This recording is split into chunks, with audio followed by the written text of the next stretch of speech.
13h05. Entrevista na Mirante News. Deputado Duarte Júnior, prazer em recebê-lo aqui mais uma vez na Mirante News, no Abrindo Verbo. Boa tarde. Boa tarde, Wallace. Boa tarde a todos os ouvintes aqui do Abrindo Verbo, da Rádio Mirante FM. Quero começar destacando como o Jorge Aragão está mais bonito hoje. Ah, sim. Está mais elegante, certeza. né? Mais flamenguista.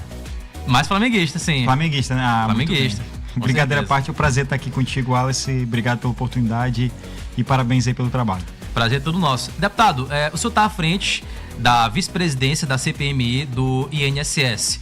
Um assunto que é de conhecimento e também de interesse de todo o público brasileiro, de toda a população brasileira. Afinal de contas, as fraudes foram bilionárias. E eu queria saber da situação da CPMI, dos requerimentos aprovados, das investigações e seu trabalho também à frente dessa comissão parlamentar mista de inquérito. De forma que eu queria logo lhe perguntar sobre um assunto a respeito das investigações daqueles que precisam ser ouvidos. O senhor falou lá no começo que essa é uma investigação que não deve se atentar se alguém é de esquerda ou é de direita e que o principal interessado é o público que foi lesado. Diante disso, como é que vem sendo feitos os trabalhos, os requerimentos, as pautas para finalmente investigar essa fraude e tentar dar uma solução a esse assunto? Olha, Wallace, essa é uma questão que eu entendo que é fundamental. Ali na CPMI, os membros que lá estão, os titulares, suplentes, deputados, senadores, se divide em pelo menos 3 grupos. Uhum. Um grupo que é de direita, de extrema direita, um grupo que é de extrema esquerda e um grupo que está ali muito mais preocupado em resolver o problema. Até porque essa questão do INSS, do escândalo, da corrupção, da fraude no INSS, eu tipifico como um esquema brutal de corrupção. Que não é um escândalo, um esquema, uma fraude de um governo. Sim. Não pode se dizer quem afirma que isso aconteceu por causa da corrupção do PT ou por causa da corrupção do governo Bolsonaro. Está errado. Esse é um escândalo de corrupção, é uma organização criminosa que ultrapassou governos. Governo do ex-presidente Michel Temer, governo do presidente Lula, governo do ex-presidente Bolsonaro. Ou seja, quem afirma que a culpa é da direita ou da esquerda está errado. E eu vou provar isso para vocês. Esse esquema ele começou mais precisamente no ano 2017, quando, à época, o presidente da República era o Michel Temer. Sim. Foi aprovado no Congresso Nacional a reforma trabalhista. Com a reforma trabalhista, se proibiu aquela contribuição sindical. Então, os sindicatos deixaram de cobrar do trabalhador aquela anuidade, aquela contribuição sindical. Com isso, os sindicatos, as associações, as entidades, elas ficaram descapitalizadas. Em razão disso, da reforma trabalhista e da não cobrança da contribuição sindical, essas entidades elas buscaram outras formas de se capitalizar, de colocar dinheiro, de arrecadar. Aqui a gente não pode também, abre um parênteses, criminalizar os sindicatos, as associações, as entidades. Sim. Algumas prestam, inclusive, serviços de assistência jurídica, assistência de saúde bucal, ou seja, prestam serviços àquele sindicalizado. Mas, daquela data para frente, se buscou uma alternativa. E a alternativa foi através dos descontos por meio dos beneficiários do INSS, dos aposentados, dos pensionistas. O que tornou a situação ainda mais grave, porque a partir daquele momento, os descontos que passaram a ser realizados na conta do trabalhador, do aposentado, do pensionista, dos beneficiários de programas sociais, foram descontos sem conhecimento, sem um contrato, e muito menos sem a concordância. As pessoas passaram a ter na sua conta desconto mensal de R$20, de R$40, chegando no máximo, estourando a R$70, R$80. Ou seja, desconto de valores que, por vezes, passam desapercebido. Nem todo mundo observa a sua conta. Essa semana, nem se dava conta, nem se dava conta. Por exemplo, essa semana, no final de semana, recebeu mensagem no meu celular, um desconto aí, uma cobrança de R$49. Eu olhei R$49 sendo debitado da minha conta, eu imediatamente bloqueei o meu cartão. Ou seja, eu acompanho de perto. Eu sou advogado, fui do PROCON, então eu não é casa de ferreiro, espelho de pau, não. Eu fiscalizo, acompanho as transações que acontecem na minha conta, mas é uma exceção. A maioria das pessoas, principalmente pessoa idosa, pessoa que não tem acesso à internet, um aplicativo para poder monitorar em tempo real a sua conta, essas pessoas foram violentadas, roubadas, sem sequer dar conta. Isso começou com o governo Michel Temer. Quando o ex-presidente Bolsonaro assumiu, em 2019, ele até tentou combater esses descontos. Apresentou uma medida provisória, onde essa medida provisória obrigava uma atualização cadastral anual, ou seja, uma vez por ano tinha que se fazer um novo cadastro, tinha que se apresentar um contrato escrito confirmando que aquele associado ele concordava com desconto mensal na sua conta. Só que dentro do Congresso Nacional, essa MP ela foi flexibilizada, ela foi amenizada. Ao invés de exigir essa concordância anual, se aumentou para uma concordância a cada 3 anos. De lá para cá, naquela data em diante, houve uma redução nos descontos. Nada muito significante, mas a gente precisa confirmar com base no que está nos documentos. Se houve uma redução dos descontos ali que giravam em torno, naquela época, de 417 milhões de reais para 405 milhões de reais. Veja que o valor já era muito alto, mas houve uma redução pequena. Pode-se dizer assim, até não tão significante. E o processo de 2019, durante o governo do então presidente Jair Bolsonaro, houve um combate a essas fraudes, até chegar no combate às fraudes, aos descontos realizados por uma instituição, que essa instituição tinha uma articulação ali com o agronegócio. Quando chegou essa instituição, Conafer, chamada Conafer, as operações, aqueles representantes do INSS de carreira que estavam combatendo essa prática criminosa, essa Conafer se articulou politicamente dentro do governo do então presidente Bolsonaro e, ao invés de reduzir essas fraudes, reduziu para outras associações, mas aumentou para a Conafer. Só para ter uma ideia, os descontos que a Conafer realizavam chegavam ao patamar de 418 mil reais. Ali para o final do governo do ex-presidente Bolsonaro, subiu de 418 mil reais, somado todos os descontos de todos os associados da Conafer, para mais de 98 milhões de reais. Ou seja, subiu de 418 para 98 milhões. Com o início do governo do presidente Lula, não se diminuíram as fraudes, aumentaram as fraudes. E é aí que está o grande problema que eu afirmo a vocês. A gente não pode idolatrar, não pode agir com um paixonite aqui. Política não é time de futebol. Eu torço pro Flamengo e você Flamengo até morrer. Flamengo jogando bem, jogando mal, eu vou defender o Flamengo. O Sampaio jogando bem, jogando mal, eu vou defender o Sampaio. Mas a política não pode ser discutida assim. O que eu provo aqui para vocês, e essas afirmações que eu trago é com base nos inquéritos da Polícia Federal, com base nos documentos que nós quebramos o sigilo e eu já tive acesso, eu estudo pessoalmente, não mando só o assessor fazer o estudo, eu pessoalmente estudo cada um desses documentos, estou afirmando a vocês, essa fraude, essa corrupção, esse roubo veio desde o governo do Michel Temer, passou pelo governo do ex-presidente Bolsonaro e agora está no governo do presidente Lula. Então, o que a gente tem que fazer ali? É deixar que essa briga de direita e esquerda coloque vício no processo. Eu não estou ali para passar pano para ninguém, para proteger bandido. Eu não estou. Meu compromisso é com as pessoas. São os consumidores, são as pessoas com deficiência, são os aposentados, são os mais de 111.019 cidadãos maranhenses que me deram a oportunidade de estar lá trabalhando por eles, para fazer aquilo que é certo. Então, como vice-presidente dessa CPMI, eu afirmo a vocês, não é fácil. Tem gente que está ali para defender o PT, tem gente que está ali para defender o PL, tem gente que está ali para defender o presidente Lula, tem gente que está ali para defender o ex-presidente Bolsonaro. Eu respeito essas diferenças, mas eu entendo que ali é a prioridade de defender as pessoas. A exemplo aqui eu destaco. Nós vamos votar amanhã um requerimento de quebra de sigilo. São mais de 413 requerimentos, mais de 100 páginas. Só a pauta tem mais de 100 páginas. Como é que faz para priorizar esse tanto de pedido, deputado? Eu vou explicar, mas só um parênteses fechando aqui rapidamente. Um dos requerimentos é a quebra do sigilo do deputado estadual Edson Araújo, que é do meu partido, do PSB. Não tem nada contra a pessoa do Edson Araújo, absolutamente nada, mas ali a gente tem que agir com rigor técnico. Há um indício forte, todo mundo sabe das transferências que chegam a mais de 5 milhões de reais, que foram feitas para contas, que vieram de associações. Então, essas questões, o Isalci fez esse requerimento, não tem como não votar, não tem como não aprovar, porque existem fortes indícios que precisam ser investigados. E como é que faz essa estratégia de votação de requerimento, de quebra de sigilo, de convocação? Existe uma lógica técnica, e eu vou explicar para vocês. Qual é a lógica técnica? Primeiro, a gente tem que ter acesso às informações. Então, os primeiros requerimentos aprovados foram requerimentos de prestação de informações por parte de órgãos que já faziam as fiscalizações, os inquéritos, as investigações. Por exemplo, a CGU, a Defensoria Pública da União, o próprio INSS, Com base nessas informações do Tribunal de Contas da União, desses órgãos de fiscalização e controle, a gente já consegue ter acesso a informações que nos direcionam a determinados suspeitos.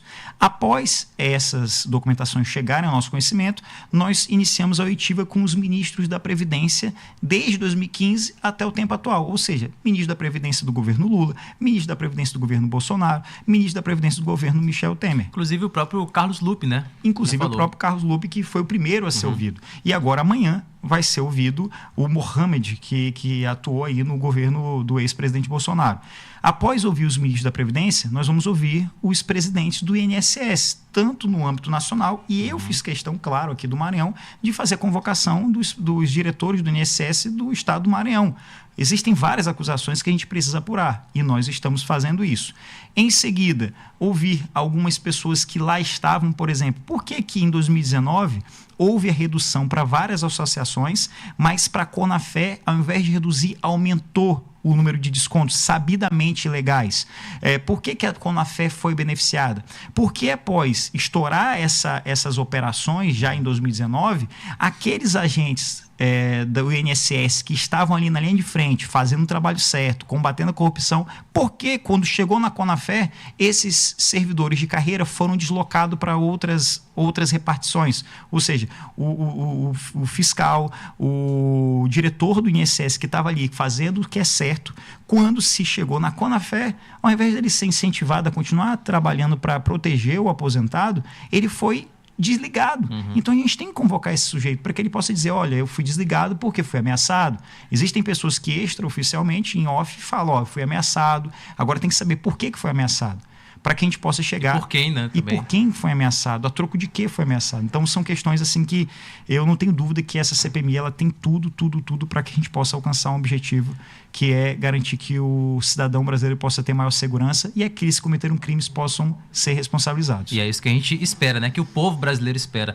Uma das figuras que tem ganhado cada vez mais notoriedade e muita gente espera que seja convocado é o Antônio Carlos Camilo, que é apontado pela investigação como o operador dessas fraudes lá no INSS, que é conhecido popularmente, né, como o careca do INSS. Inclusive, as últimas informações a nível nacional davam conta de que ele ainda não havia sido encontrado. Como é que está a situação envolvendo esse caso especial dessa pessoa que também está no centro dessas investigações? Olha, o careca do INSS, essa trama, ele se posiciona como o verdadeiro protagonista. Ele é o ator principal. Ele é a peça fundamental desse esquema brutal de corrupção. Porque ele tem influência em todos os governos. Desde o governo Michel Temer, governo anterior, até o governo atual. Todos os governos ele tem influência. E são coisas assim das mais absurdas. Influências do tipo, ele se aproximava a servidores do INSS, começando entregando ingressos para shows do Paul McCartney, show do Red Hot Chili Peppers ali na Arena Mané Garrincha, em Brasília. Então ele acabava se aproximando e ele se gabava aos quatro cantos que tinha procuração de várias associações para ter acesso a dados, as informações do INSS. E com isso ele promovia uma série de termos de cooperação técnica, que são as ACTs. O que são essas ACTs? Sim. Essas ACTs são os chamados acordos de cooperação técnica. Cada associação dessa, para poder realizar um desconto, ele tem que fazer uma ACT com o INSS. Essa ACT, ela custa para o INSS a ser pago para o Dataprev R$73 mil. A cada desconto indevido, ilegal, imoral, que é feito do idoso, do trabalhador brasileiro, vai para o INSS 10 centavos. Então como é que pode? Se sai dinheiro, se entra dinheiro formalmente no INSS, como é que alguém que assume o INSS pode se dizer que não sabia? Ora, se você gere um órgão, se você sabe que aquele órgão tem um orçamento e tem determinado financeiro, que sai X, que entra Y, como é que você não vai saber de onde vem aquele dinheiro? Como é que você vai falar assim, eu não sei de onde vem esse dinheiro? Como é que se de cada desconto desse entra 10 centavos? É por mês. A cada desconto, 10 centavos é direcionado para o INSS, chegando a valores milionários, porque foram milhares de desconto. Bilhões de reais foram subtraídos da conta de trabalhadores brasileiros. Então, é algo extremamente escandaloso e podemos aqui afirmar, com base no inquérito da Polícia Federal, que o careca do INSS tinha um contrato, onde nesse contrato ele recebia 27% de todos esses descontos. Nossa. E o Camisotti, que é uma outra figura que vai ser ouvida na CPMI na próxima semana, ele recebia pouco mais 70%. Então, quando eu digo que eu acredito muito que essa CPMI ela vai ter um resultado efetivo, é porque as provas elas são muito robustas. E quando eu venho aqui na Mirante, como eu tive hoje na TV, agora aqui na rádio, agradeço a vocês a oportunidade de estar nas rádios falando sobre isso. Daqui a pouco eu viajo a Brasília, é para chamar a atenção da população. Porque a gente não pode deixar que a pressão da política ruim paralise os trabalhos. Não está sendo fácil. Existem ameaças, existem constrangimentos, existem possibilidades de se tirar alguém a qualquer momento de uma CPMI dessa. E o que a gente precisa é que as pessoas acompanhem, as pessoas fiscalizem mesmo, cobrem dos seus deputados. Não bata palma para deputado que está ali, para deputado que está lá, para senador, defendendo o partido, defendendo governos. A gente tem que estar ali para defender as pessoas. Claro. Porque, de fato, isso é um absurdo. Imagina uma pessoa idosa, um trabalhador rural, um aposentado que vive com um benefício que é um salário mínimo, ser tirado da conta dele todo mês R$40, R$50, R$20, é um absurdo, é um dinheiro que faz falta para essas pessoas. Então a gente não está falando de um crime qualquer, a gente está falando de um crime que é um verdadeiro pecado. E deputado, eu acompanhei recentemente também o seu interesse em levar uma comitiva da Comissão Parlamentar de Inquérito a alguns estados, entre eles o próprio Maranhão. Como é que está essa ideia de justamente fazer com que os parlamentares que ficam lá em Brasília possam ir aos estados acompanharem a situação em cada local? Olha, esse é um objetivo para poder chamar mais atenção ao fato. Dos mais de 6 milhões de brasileiros que foram prejudicados, nós já tivemos aí uma média de 2 milhões que já começaram a receber o dinheiro de volta por parte do INSS. Sim. Então a gente tem aí no mínimo mais de 4 milhões de aposentados que não estão fazendo nada, que não estão sabendo como resolver o seu problema, como receber o seu dinheiro de volta, não tem a mínima ideia. E por que essas pessoas não estão sabendo? Por que elas não estão reclamando? Se tem a possibilidade dela receber já o dinheiro de volta sem ter que entrar com ação, por que elas não fizeram nada? Primeiro, porque elas não estão sabendo, muitas não sabem que isso está acontecendo, por incrível que pareça, ainda não sabem. Outras até sabem, mas não têm acesso à internet, não têm acesso a um aplicativo, não sabem como chegar a uma agência para poder apresentar as informações para ter o dinheiro de volta. Então, quanto mais a gente falar sobre o assunto e fazer a CPMI sair de Brasília e estar mais próximo dos estados, das pessoas, a gente vai chamar atenção para esse problema. Um outro fato, na vez passada que eu tive aqui, quando eu assinei a CPMI para que tivesse CPMI do INSS, uma pessoa, um funcionário aqui, que eu não vou divulgar o nome, até porque ele não me autorizou, mas um funcionário aqui da Rádio Mirante, ele me procurou no intervalo, disse, Duarte, e ele me apresentou contra-cheque. Duarte, tá bem aqui, ó. Esse desconto aqui é esse desconto? Eu falei, tava descontando da conta dele R$40. É seu amigo, você conhece ele. Sim. Pra tu ver, uma pessoa que tava aqui, sendo descontada devidamente. Então, tem pessoas que foram roubadas e até agora não sabem que foram roubadas. Então, na hora que a gente faz uma oitiva dessa aqui, para ouvir essas pessoas, a gente colhe mais depoimento, a gente colhe mais informações, a gente tem mais subsídio para poder resolver de fato esse problema e acabar com essa instituição criminosa. E o senhor acredita que essa comissão parlamentar mista de inquérito, contendo a presença de deputados de todos os campos políticos, ideológicos, de centro, direita, esquerda, vai conseguir apresentar um relatório final a fim de fazer com que esses descontos associativos, esses roubos, né, aos aposentados, possam de fato, efetivamente, acabar ao final dessa investigação? Eu acredito com toda certeza que sim. Fácil nunca foi, fazer o que é certo nunca será fácil.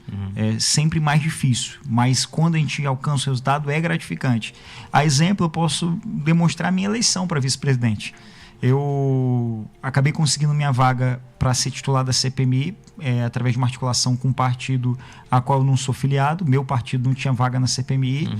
E quando tiveram as inscrições para vice-presidente, para a eleição de vice-presidente da CPMI, teve a inscrição de um deputado do PT, o Paulo Pimenta, e de uma deputada do PL, a Bia Kiss. Ambos com suas visões muito claras. Sim. A Bia Kiss em defesa do governo Bolsonaro e o Paulo Pimenta em defesa do governo Lula. E eu apresentei a minha candidatura independente. Confesso que eu não esperava ali conseguir a eleição, mas me inscrevi porque eu queria marcar minha posição, não de neutralidade, mas de preocupação com as pessoas, de foco com as pessoas. Como eu disse desde o primeiro momento, eu repito a todo instante, eu estou ali para representar as pessoas que foram roubadas, porque maior do que partido político tem que ser a nossa vontade de fazer justiça, fazer o que é certo. E aos poucos eu fui conseguindo votos, a chegar ao ponto em que eu tinha uma quantidade razoável de votos. O Paulo Pimenta desistiu da candidatura dele, a Bia Kiss acabou desistindo da candidatura dela e declararam apoio à minha candidatura. Ou seja, eu acabei conseguindo, por unanimidade, ser eleito vice-presidente, porque eu não estava ali deixei muito claro que eu não estou ali para defender um partido ou outro, eu estou ali para defender as pessoas. Então, esse foi um sinal claro de que, apesar de cada um ali ter sua preferência ideológica, de cada um ali, num determinado momento, vai passar pano para um, para outro, mas tem muita gente assim como eu. Tem pessoas ali dentro que, assim como eu, se tiver que quebrar sigilo de alguém no seu próprio partido ou tiver que condenar alguém de um governo que eventualmente apoiou, votou, vai fazer, porque maior do que partido, maior do que governo, honrar a confiança e a esperança das pessoas. Com certeza. É isso que a gente espera, né? Afinal de contas, a população espera que esses problemas sejam resolvidos. Deputado, tem outros dois assuntos também que é importante a gente discutir. O senhor tem uma atuação muito forte em defesa das pessoas com deficiência e também sobre aquela questão dos planos de saúde, né? Teve uma polêmica muito grande há algum tempo sobre a questão dos rolos, né, taxativo, enfim. E eu queria que o senhor falasse a respeito disso, sobre os principais projetos a respeito para pessoas com deficiência, tratando dessa parte também de inclusão. E uma coisa que tem a ver também é justamente sobre a ADI 7265, que pode mudar justamente os planos de saúde. Queria que o senhor discorresse para a gente. Eu queria até aproveitar, eu estava acompanhando antes de vir para cá, pede para Pedro Paulo ver como é que está a votação lá no Supremo da ADI 7265, né, para ele mandar aqui em tempo real o que está acontecendo lá, por gentileza. Eu estava até agora acompanhando a votação sobre essa ADI. O que significa essa ADI? É uma ação direta de inconstitucionalidade. Essa ADI foi uma ação protocolada pelas associações de planos de saúde para mudar a lei 14.280, que é uma lei que garante que o rol da ANS é um rol exemplificativo. Traduzindo aqui para o povo entender que é isso que importa. Quando você contrata um plano de saúde, o plano de saúde é obrigado a fazer tudo que é necessário fazer para salvar a sua vida. Se você tem direito, se você precisa fazer uma terapia, o plano vai ter que atender.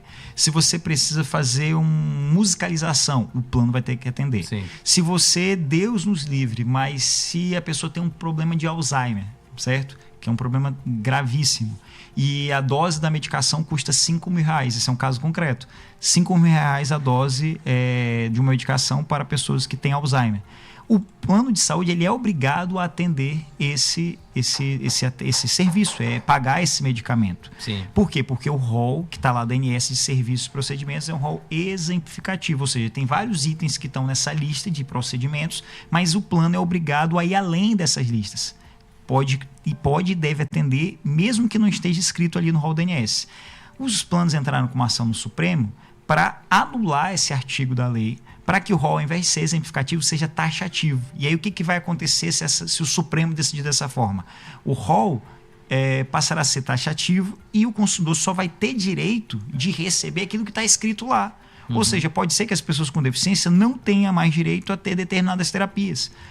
Vai acontecer que pessoas que têm direito a um medicamento, uma fórmula nova, uma medicação nova que surgiu há alguns dias, algumas semanas, e é uma medicação necessária para salvar a vida daquela pessoa, Sim.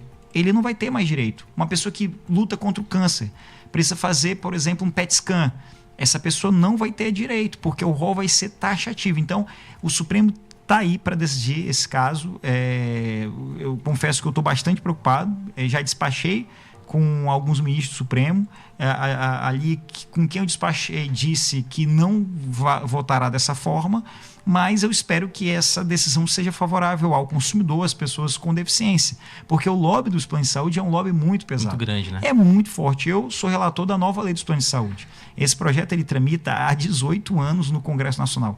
Eu nem era deputado, esse projeto já estava tramitando lá para atualizar a nova lei dos planos de saúde. Eu fiz um relatório, claro, em defesa do consumidor, em defesa das pessoas com deficiência, para proibir a rescisão unilateral do contrato, para proibir que os planos de saúde possam cancelar sem justa causa, sem justo motivo, plano de saúde com pessoas com deficiência, pessoas idosas, com qualquer pessoa, porque isso infelizmente hoje está acontecendo.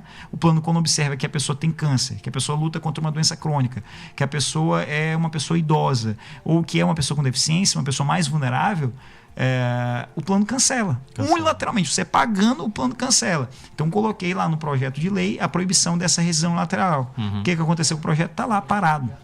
Nossa. Ele já passou em todas as comissões, já foi aprovado urgência, mas a gente não consegue pautar na ordem do dia porque o lobby, a pressão dos planos de saúde é muito forte. É um desafio então, imenso. Minha preocupação é, será que o Supremo ele está imune a essas pressões, a esse lobby? Eu espero que não. Eu oro a Deus para que o Supremo ele profira uma decisão a favor do consumidor, a favor da lei, a favor da Constituição, que está lá muito claro. A Constituição diz que todos nós temos direito à vida, a viver com dignidade, a ter acesso à saúde. Então, eu não acredito, sinceramente, que o Supremo, pelo menos com base na lei, com base na Constituição, não tem porquê decidir contra as pessoas, contra os consumidores. E é isso que a gente espera, né? Acompanhar. São 3h30, a gente vai continuar já com esse papo, que com o deputado federal Duarte Júnior tem outros assuntos também pra gente discutir. Você continua nos acompanhando. 3h30. ZYR 138, Rádio Mirante News FM 104,1, 40 kW de potência. Estúdio na Avenida Ana Jansen 200, São Francisco, São Luís, Maranhão. Abrindo o verbo na Mirante News FM. Oferecimento Eneva, segurança energética, gerando oportunidades.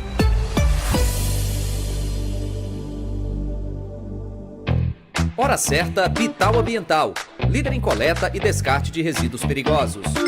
15h31. Sua empresa possui problemas com resíduos? A Bital Ambiental vai te ajudar. Somos a maior e mais completa empresa de gerenciamento de resíduos do Maranhão. Realizamos a coleta de resíduos hospitalares, resíduos industriais, esgotamento sanitário e limpeza de tubos e galerias de esgoto, prezando sempre pela rapidez e segurança em nossos processos. Conheça mais sobre essas e outras soluções. Acesse o Instagram, @bital.ambiental. Quem vive o agro sabe que a gente precisa da terra, das máquinas, da chuva, do sol.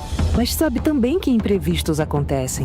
Por isso, é importante ter um parceiro como o Banco da Amazônia, que não falta nunca, que apoia você com as melhores taxas em crédito para custeio agrícola e pecuário e aquisição de máquinas e equipamentos. Pode contar sempre com a gente. Banco da Amazônia. Sonhar, mover, impactar. Governo Federal. O que deixamos fala por nós. Em São Luís, a nossa cultura pulsa, incentiva o turismo e mobiliza a economia criativa. Usamos a criatividade como um vetor para um futuro mais sustentável. Conectados à pauta global da COP30, porque o mundo que a gente deixa é a história que a gente escreve. Mobiliza São Luís. A 5ª edição será de 6 a 14 de setembro de 2025. Acesse nosso site mobilizaslz.com.br e siga nossas redes, @Mobiliza São Luís. Expresse, reimagine, mobilize, participe. Assembleia em 1 minuto. A deputada Ana do Gás elogiou o trabalho da Secretaria de Segurança Pública do Estado do Maranhão com a Operação Impacto no Combate ao Crime Organizado. Essa operação liderada pela Polícia Militar, Coronel Wallace Amorim, que assumiu recentemente com apoio das demais forças de segurança, Polícia Civil, os nossos delegados, o nosso secretário de Segurança, Dr. Maurício, que tem mantido firme, estratégico e, acima de tudo, comprometido com a paz social em toda a região do estado. A parlamentar apresentou os resultados já obtidos pela SSP em poucos dias de operação. Foram mais de 6.500 abordagens de veículos aqui na Grande Ilha, 8 prisões em flagrantes, 20 armas apreendidas, sendo 3 de fogo, 4 veículos recuperados e cerca de 1.000 quilos de drogas apreendidas. Marina Souza com mais um Assembleia 1 Minuto e até a próxima. Urologista Dr. Paulo Roberto informa a temperatura.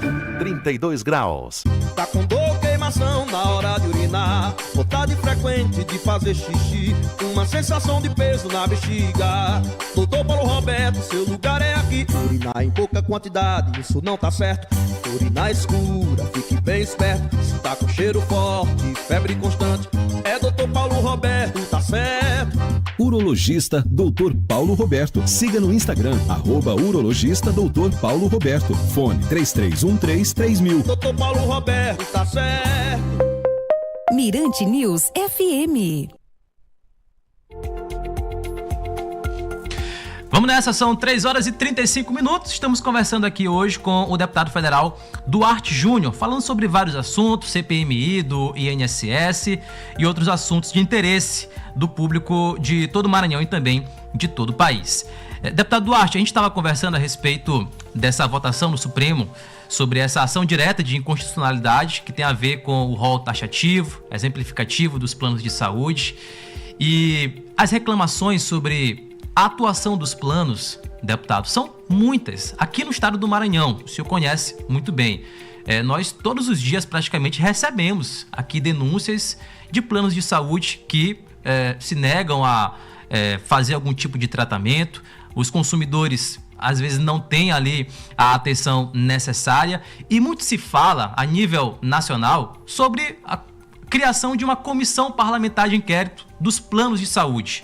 O senhor seria favorável a uma investigação por parte dos parlamentares dos planos de saúde no país, tendo em vista também a realidade nos estados, como é aqui o Maranhão? Com certeza. Inclusive, eu já assinei a CPI dos planos de saúde. Essa CPI, ela bateu um recorde de assinaturas. Precisa para uma CPI 171 assinaturas. A gente conseguiu 353 assinaturas de 513. 373 de 513. Sim. Ou seja, o recorde de assinaturas, mas depende de quem agora? Depende de que o Hugo Mota, o presidente da Câmara, ele aprove, ele faça a leitura e instale a CPI. Como eu disse, não tem interesse. Não tem interesse. Ali dentro da Câmara Federal, do Senado, tem pessoas de tudo que é jeito. Tem parlamentares que vêm e são eleitos por causas, como eu tenho muito orgulho de ser um deputado eleito por causas, da defesa do consumidor, fui do PROCON, da pessoa com deficiência, ou seja, da causa animal, de causas que eu faço ação, que eu acredito e que as pessoas, graças a Deus, reconhecem esse esforço. E tem deputados que vêm por força da estrutura, que financiam suas campanhas com a ajuda de instituições financeiras, de grandes grupos econômicos, como planos de saúde. E aí, quando chega lá, o sujeito ele não tem como andar de peito aberto, né? De peito estufado, de fazer aquilo que precisa ser feito. Ele acaba andando de uma forma mais clandestina, atendendo esses favores, porque uma hora a conta chega. Uma hora a fatura chega para que ele pague. Então, isso é importante que as pessoas saibam, porque, na verdade, é um testemunho que eu estou dando aqui. Quando chega o período da eleição, tem muita gente que oferece vantagens que são temporárias, que são transitórias. Sim. Tem muita gente que tenta comprar o voto, tem gente que compra o voto, tem gente que vende seu voto. Então, quando você acaba vendendo seu voto, quando alguém usa o dinheiro, o poder econômico para se eleger, ele não vai chegar lá e fazer o que precisa ser feito. Confesso a vocês que não é fácil. Por exemplo, ano passado, projeto de lei 4614, que acabava com o BPC. O BPC é um benefício de prestação continuada. Pessoas com deficiência, pessoas idosas, pessoas trabalhadores aposentados recebem esse benefício. É um benefício que é um mínimo existencial para que as pessoas possam pagar suas contas, se alimentar, ter acesso a medicamentos. Por incrível que pareça, o governo federal mandou esse projeto para lá e tirava o BPC de pessoas com autismo e pessoas com trissomia do 21. E quando manda um projeto desse, o que acontece? Existem uma série de vantagens que são oferecidas. Então, tu dizer não, mesmo quando ninguém está vendo, é para poucos. Quando tu diz não a essas ofertas, essas facilidades, tu diz porque tem algo que é maior do que aquilo ali, que é o reconhecimento das pessoas, que é você fazer aquilo que é certo, que é andar de cabeça tranquila, consciência leve, olhar nos olhos do teu filho. E o senhor votou contra o governo, o senhor que pertence a um partido que é da base, né? Mas ainda tem essa agravante. Então, dizer não nesse contexto todo, não é dizer não porque você é contra o governo, não é. É você dizer não porque, de fato, aquilo está errado. E não é só votar contra, é votar contra e conseguir derrubar o projeto. E a gente conseguiu. Esse é um grande exemplo que a gente... Não é R$40 no dia da eleição, não é R$200 no dia da eleição que vai mudar a vida das pessoas. Mas é fazer como a gente fez, que é derrubar esse projeto e garantir que hoje pessoas com deficiência, com autismo, com trissomia do 21 tenham acesso ao BPC. E deputado, ainda falando sobre essas pessoas que merecem atenção especial, né? Como é que o senhor está vendo hoje, por exemplo... projetos de lei, ações efetivas para garantir justamente essa inclusão a essas pessoas que tanto precisam, né? Que tanto merecem políticas públicas adequadas. para que possam estar incluídas na sociedade? Olha, hoje melhorou muito em comparação, por exemplo, há um ano atrás, melhorou muito, há 2 anos atrás, melhorou muito, só que ainda é pouco para a necessidade. O diagnóstico da pessoa com autismo, por exemplo, mais pessoas foram diagnosticadas porque mais pessoas estão tendo acesso à informação. Sim. Só que tem muitas pessoas que têm um filho com autismo, mas essa pessoa ainda não teve diagnóstico. Mas por que não teve diagnóstico? Pela falta de um especialista, pela falta de um neuro, pela falta de um psiquiatra para poder laudar, para poder, em razão desse laudo, a pessoa ter acesso ao BPC, ter acesso a uma série de direitos que ela tem quando há o diagnóstico. Por isso que, para além de tudo, a gente tem que começar a garantir um diagnóstico. Claro. Com o diagnóstico, tem que garantir mais canais. São Luís, a capital do estado do Maranhão, nós não temos canais suficientes. Pela própria prefeitura de São Luís, a gente teve agora, dia 30 de abril, que foi inaugurado o primeiro núcleo de atendimento e terapia para pessoas com autismo. Uma sala, 2 salas no máximo, para uma demanda de uma cidade. Aí o que tem hoje aqui em São Luís? Na capital, começando pela capital, tem essa sala que garante uma terapia para um número reduzido, um pouco mais de uma dezena de pessoas, não mais do que isso. Nós temos no governo do estado a Casa de Apoio Niná, temos o TEA 12+, que é um único canal para pessoas que têm mais de 12 anos, porque as pessoas com autismo elas crescem, né? Elas envelhecem, Deus abençoa, elas viram adultas, como qualquer pessoa. Tem também o CER do Olho d'Água e só. Então não tem mais do que isso, é muito pouco. Aí, insuficiente. Aí a pessoa se esforça e paga um plano de saúde. Aí o plano de saúde não garante a terapia que precisa garantir. Então é muito ruim, porque está condenando essas pessoas à perda do direito de viver com dignidade. Está condenando essas crianças, essas famílias, à perda da oportunidade de se desenvolver. Claro. Porque toda pessoa, quando tem oportunidade, ela vai sonhar e vai realizar. Agora, se não tem acesso a um diagnóstico, se não tem acesso a uma terapia, como é que ela vai entrar numa escola? Como é que ela vai aprender? Como é que ela vai se alfabetizar? Como é que ela vai se desenvolver? Para daqui a um tempo, ela chegar num curso técnico, profissionalizante, para ela chegar numa universidade, ela tem que primeiro ter o básico, né? Sim. Então, isso que para mim é muito frustrante, e eu falo não só como advogado, como deputado federal, mas como pai, isso machuca demais, porque se coloca no lugar de uma família dessa. Você vê que teu filho ali, ele está perdendo a oportunidade de se desenvolver porque você não tem como pagar. E sem falar que tem casos, deputado, nós já comentamos aqui de escolas, por exemplo, que recusam a entrada de alunos, né, autistas, porque simplesmente não querem um aluno assim, juntamente com os outros. Né? E essa questão já é uma briga que eu travo desde quando eu era o presidente do PROCON, em 2015, 2016, para proibir a negativa, né? Proibir a proibição, proibir a negativa de matrícula de uma criança com deficiência na escola. É crime. Negar a matrícula a uma criança em razão da sua deficiência é crime. Então o que o pai tem que fazer? Numa escola particular, denuncia, chama o PROCON vai lá e vai multar, vai sancionar a escola, vai garantir que seu filho seja matriculado. Se você não quer mais que seu filho seja matriculado, porque eu, sinceramente, no lugar de um pai desse, se a escola recusa a matrícula de um filho meu amigo, eu entro com ação, processo, chamo o PROCON, autua, multa, sanciona a escola, mas meu filho não estuda mais lá. Porque vai ter que obrigar o meu filho a entrar na escola. Imagina como essa criança vai ser recepcionada. É muito difícil essa situação. Assim, é uma situação das mais graves. Você que é pai, você que é mãe, ver alguém recusando seu filho, discriminando seu filho, é de rasgar o coração. Se você tem essa recusa numa escola pública, seja ela do Estado, governo do Estado ou da prefeitura, não importa qual seja a prefeitura, você pode. Não dá para denunciar PROCON, porque não é direito do consumidor, mas você tem que chamar a Defensoria Pública, tem que denunciar o Ministério Público, a Promotoria da Educação, da Criança e Adolescente. Pode denunciar porque a autoridade competente, seja o secretário de Educação do Estado, do município, ele vai responder por isso. E tem que denunciar, não pode achar que isso é normal. Até por um caráter pedagógico. A gente precisa exigir os nossos direitos, a gente precisa conhecer e exigir os nossos direitos, porque a cada momento que a gente exige, que a gente briga, a gente está contribuindo para que essa sociedade evolua. Não é achar que é barraqueiro. Exigir os seus direitos não é ser barraqueiro. Exigir os seus direitos é você conhecer e saber que aquilo não é favor. É um direito, por isso tem que ser exigido. Com certeza.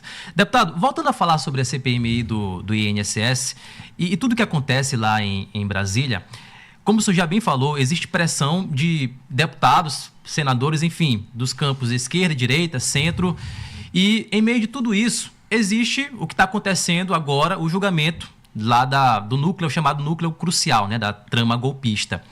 E isso tem um impacto, tem uma influência diretamente em praticamente tudo que acontece lá no Congresso Nacional. O senhor, como vice-presidente dessa CPMI, tendo que lidar com parlamentares que utilizam, às vezes, o tempo ali de fala para justamente atiçar um assunto que, às vezes, nem é de competência do escopo, né, da CPMI. Como é que faz para que justamente o trabalho investigativo não seja afetado por questões ideológicas, principalmente alheias, né, ao escopo da comissão? Olha, Wallace, às vezes me lembra muito a questão que o pessoal fala muito da quinta série, né? Quarta série. Nos bastidores eu converso muito com todo mundo, eu falo com absolutamente todos. Não é à toa que eu fui eleito por unanimidade para vice-presidente da CPMI.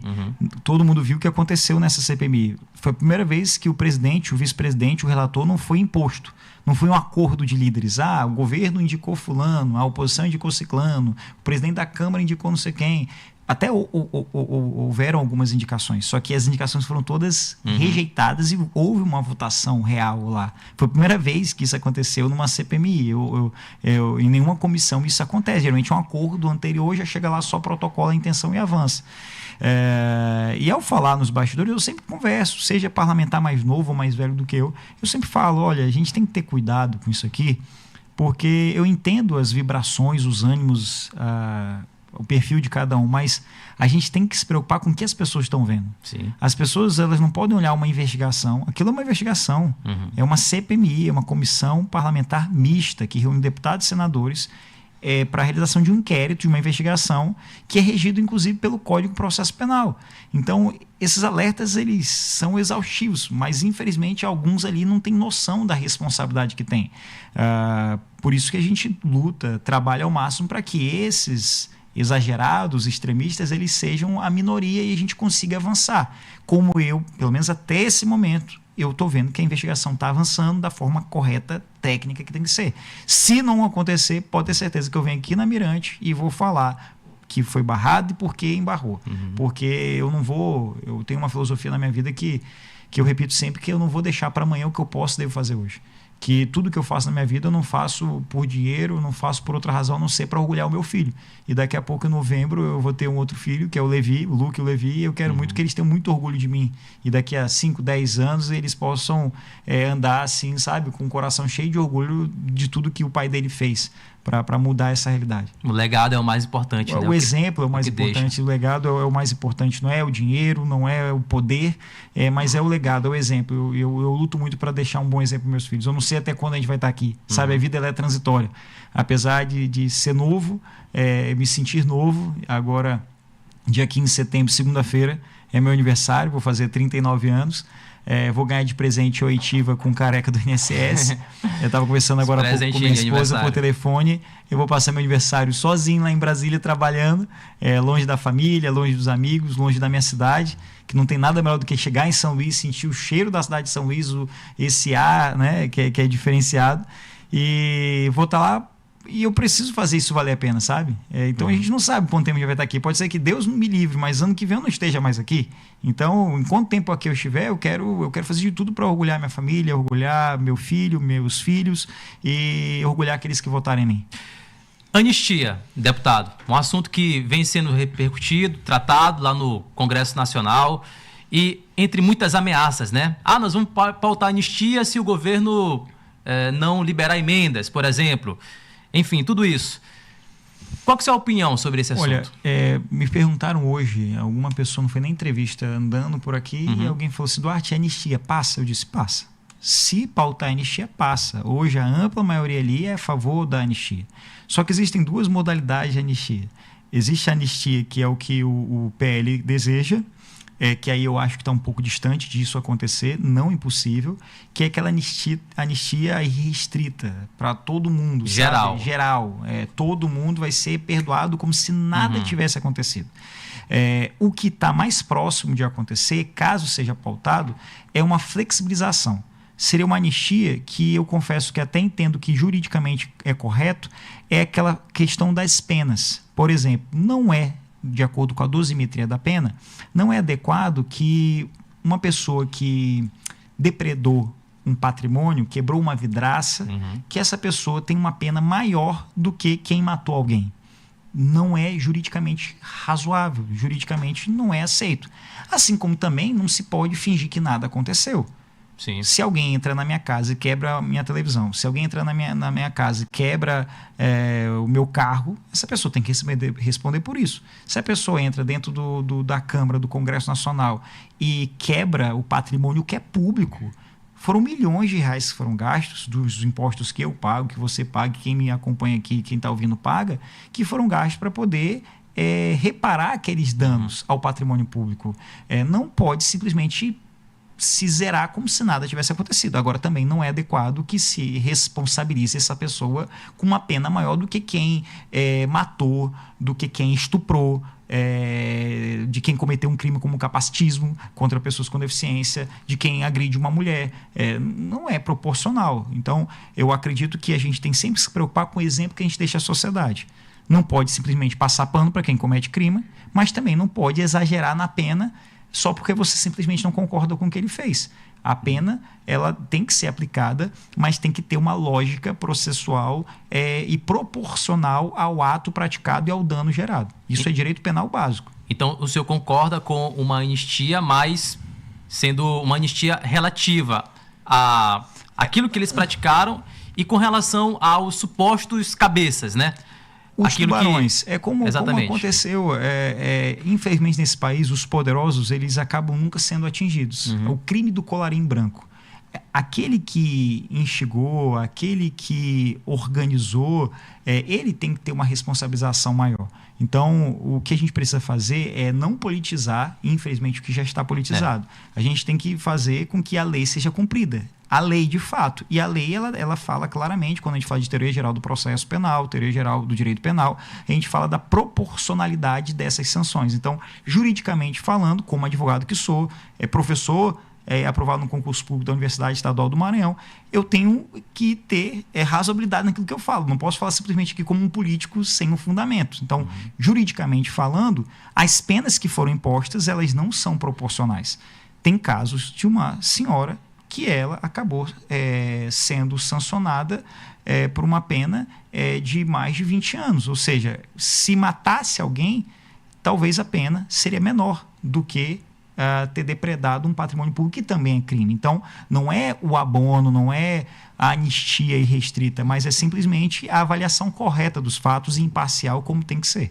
O senhor acredita que uma anistia, mesmo parcial e observando caso a caso, seria suficiente para o que muitos dizem de pacificar o país? Eu acredito que sim. Eu acredito que a gente tem que ter essa preocupação, porque senão, infelizmente, a gente vai viver num Moto e Sampaio. A gente vai viver num Flamengo e Vasco. Hoje, o governo que aí está é um governo de centro-esquerda. Amanhã pode não ser. Então, se a gente não tiver o cuidado de pensar no Brasil, no país, e ver que a gente não vive em dois Brasis, a gente vive em um país que tem realidades muito diferentes, pessoas que pensam diferente. Se a gente não parar, acalmar os ânimos e tentar reconstruir a nossa nação, as instituições de justiça, fazer com que a gente perceba, as pessoas percebam que ela tem direitos, mas também tem deveres e obrigações, hoje vai ser um processo de vingança daquilo que foi feito ontem. E amanhã vai ser um processo de reação vingativa àqueles que hoje perseguiram. Então, e os problemas reais da cidade? Veja o que a gente está falando aqui. O que a gente está falando aqui, será que muda a vida de quem está ali me acompanhando? Quem está nos ouvindo?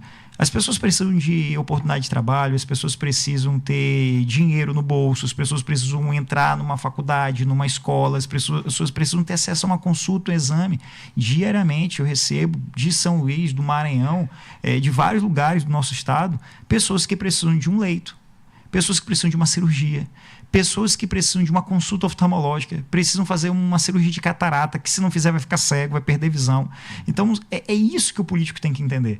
Eu tenho certeza que tudo aquilo que eu falo, as pessoas que estão me ouvindo, nem todo mundo concorda com tudo que eu estou falando, é normal. Em casa, na minha casa. Sim. Nem tudo que eu falo, a minha esposa vai concordar, mas a gente conversa, né? Eu peço autorização, eu explico, a vida é assim, um homem sábio é assim, né? Sabe que quem manda em casa é a esposa. Então, Então, a gente precisa levar para a rua o que acontece na sua casa. A gente não pode agir como se fosse o dono da razão, né? Com certeza. Deputado, a gente está chegando à reta final aqui da nossa conversa e é o tempo para a gente também falar um pouco de política. O senhor ainda está no partido, o PSB, que passou por uma mudança de comando aqui no Maranhão. Era comandado pelo governador Carlos Brandão e agora está com a senadora Ana Paula Lobato. E muito se falou a respeito do seu caso, do caso do senhor, deputado Duarte Júnior, que seria muito próximo à direção nacional, que está com o prefeito lá de Recife, João Campos. Como é que o senhor se posiciona a respeito dessa mudança partidária? O senhor aceitou ou concorda da maneira como foi feita ou acha que de repente poderia ter traçado um caminho alternativo? Olha, eu te confesso muito sinceramente que eu estou muito, mas muito envolvido mesmo com essas questões relacionadas à CPMI. Não são poucos documentos, são pelo menos 10 blocos, 11 blocos de documentos sigilosos que nós tivemos acesso a milhares de páginas de inquéritos da Polícia Federal, e eu estou muito focado na leitura desses documentos. Eu não delego isso para um assessor. Quando você delega e você recebe o resumo, você até tem acesso a informações e você até tem noção e acaba estando preparado para esses embates. Mas quando você mesmo, e assim eu gosto de fazer, faz os seus apontamentos, estuda, você vai muito mais preparado para essas oitivas, você vai muito mais preparado para ter condição de resolver essa questão. Eu acredito que a melhor forma de se fazer uma campanha é você prestando um bom serviço. E eu tenho certeza que se a gente acabar com essa organização criminosa que vem de décadas, ultrapassando vários governos, eu tenho certeza que as pessoas vão reconhecer e vão ver a seriedade do nosso trabalho. Como eu fiz no PROCON, agora há pouco a gente conversava, na época que eu era do PROCON, mesmo o PROCON sendo órgão do governo, eu multei a CAEMA. A gente fiscalizou os postos de combustíveis, conseguimos encontrar um fundamento, porque na época tinha um ato COTEP, e com base nesse ato COTEP a gente ingressou com uma ação e conseguimos uma adesão do Tribunal de Justiça para reduzir o valor da gasolina. O Maranhão tinha a gasolina menos cara do Brasil. São Luís tinha a gasolina mais barata do país, dentre mais de 5 mil cidades. Fui presidente da CPI dos combustíveis aqui na Assembleia como deputado estadual. Na época, todo mundo falava aí, faleceu, meus sentimentos à família, mas todo mundo temia o Pacovan. E eu convoquei o Pacovan na CPI dos combustíveis com coragem. Na época ele foi para as rádios dizendo que ia botar a boca no trombone. Eu falei, tô aqui no dia, hora e local marcado. E ele entrou com habeas corpus e fugiu da CPI. Ou seja, para fazer esse trabalho sério, você não pode ter rabo preso. Você tem que fazer aquilo que é correto. Então, em respeito a toda essa história, eu me dedico muito naquilo que eu faço. Essas questões partidárias, eu te confesso de coração que eu não estou acompanhando muito. Eu tenho uma ótima relação com o João Campos, com o Pedro Campos, com a Tabata. A gente tem um gabinete dividido, compartilhado lá na Câmara Federal. Quando eu vou para Brasília, eu fico lá na casa dele. Quando ele vem para cá, para São Luís, ele fica na minha casa. Tenho uma excelente relação com o governador Carlos Brandão. Tenho um carinho muito especial por ele. Fiquei muito triste por ele ter perdido o partido, mas afirmo a vocês que eu apoio o governo, destino recursos para o governo, e espero muito que essa situação, essa confusão partidária, política, ela possa se organizar. Graças a Deus a eleição é só no ano que vem, então ainda tem muito tempo pela frente. A hora agora é de trabalhar, é de dar resultado, é de honrar a confiança das pessoas. O povo, o ser humano, não está muito preocupado aí com essa questão de partido, de quem vai ser candidato, quem vai deixar de ser. Quem fica muito preocupado com isso é aqueles políticos que vivem da política. Eu estou mais preocupado em focar no trabalho, e eu acredito que o governador Carlos Brandão também, e é isso que eu recomendo para todo mundo, para que a gente possa fazer o Maranhão avançar. O Maranhão é um estado rico, mas que essa riqueza precisa ser desenvolvida, e a gente só vai conseguir mudar essa realidade se a gente realmente estiver dedicado a isso e deixar essas querelas aí de lado. Perfeito. Conversamos hoje aqui no programa Abrindo o Verbo com o deputado federal Duarte Júnior, esteve aqui com a gente falando sobre vários assuntos. Queria lhe agradecer, deputado, pela sua presença aqui, por esclarecer muitos assuntos pertinentes, por exemplo, a CPMI do INSS, a questão do rol taxativo, exemplificativo dos planos de saúde, esses e outros assuntos, estendendo o convite para outras vezes o senhor se fazer presente aqui no Abrindo o Verbo. Eu agradeço muito, Wallace, a ti e a todo o Grupo Mirante pela oportunidade, e eu acho fundamental isso. Desde quando eu me entendo por gente, eu afirmo que consumidor informado é cidadão respeitado. E quando essas informações sobre a CPMI, elas chegam até o microfone da Mirante, elas chegam até as rádios, a internet, os canais que as pessoas têm acesso, a gente está empoderando as pessoas para que elas fortaleçam essas investigações, fortaleçam esse trabalho que não é fácil, mas é um trabalho necessário em prol do direito das pessoas, em prol da segurança das pessoas. E pode ter certeza que amanhã o que tiver de informação, todos os encaminhamentos que nós tivermos na CPI, quais requerimentos foram aprovados, quem foi ouvido, quem deixou de ser ouvido, quem entrou com habeas corpus para fugir da CPMI, eu vou passar sempre em primeira mão aqui para vocês, para que a gente possa fazer com que o cidadão maranhense possa acompanhar os seus políticos e possam conhecer cada vez mais os seus direitos. Por isso, muito obrigado. Acompanhe também pelas nossas redes sociais, Duarte Júnior, Facebook, Twitter, Instagram. Pode mandar suas perguntas para que a gente possa fazer com que essa informação sobre o INSS, sobre o direito do beneficiário, das pessoas com deficiência, do consumidor, chegue àqueles que mais precisam. Perfeitamente. E como de praxe, bora resolver. Bora. Valeu. 4 horas em ponto, estamos na apresentação do programa Abrindo o Verbo.